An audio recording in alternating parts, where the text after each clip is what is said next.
আমাদের মির্জাপুর উচ্চ বিদ্যালয় একটা সুনামধন্য প্রতিষ্ঠান, যেটা অনেক দিন ধরে মাথা উঁচু করে দাঁড়িয়ে আছে। অনেক ভালো ভালো স্টুডেন্ট, অনেক ভালো ভালো ছাত্র এই স্কুল থেকে, এই প্রাইমারি থেকে স্কুল হয়ে বের হয়ে অনেক বড় বড় জায়গায় তারা জব করতেছে। আল্লাহর কাছে শুকরিয়া। এই যে মাঠি, এই মাঠে আমাদের কাছে অনেক প্রিয়। এই মাঠে আমরা কত পরিমাণ খেলাধুলা, ক্রিকেট খেলা থেকে শুরু করে বন্ধু বান্ধবীদের সাথে আড্ডা, বসে বসে বসে গল্প, স্যারদের সঙ্গে সুন্দর মুহূর্তগুলো এই মাঠে বসেই কাটাইছিলাম।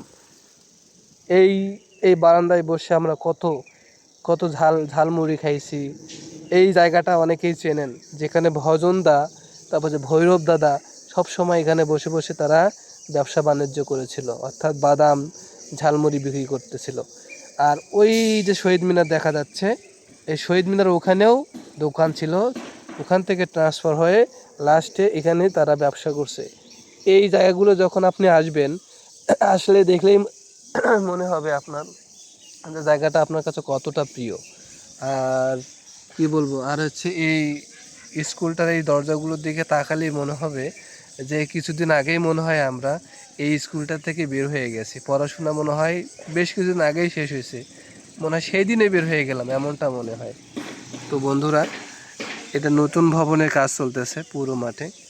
আপনারা আমার এই স্কুলটা দেখে আপনাদের কেমন লাগে অবশ্যই কমেন্ট করে জানাবেন। আর যারা এই স্কুল থেকে বের হয়ে গেছেন তারাও কমেন্ট করে জানাবেন। আর সবাই প্রতিষ্ঠানের জন্য দোয়া করবেন, আল্লাহ যেন এই প্রতিষ্ঠান থেকে মাথা উঁচু করে দাঁড়িয়ে রাখার তৌফিক দান করে।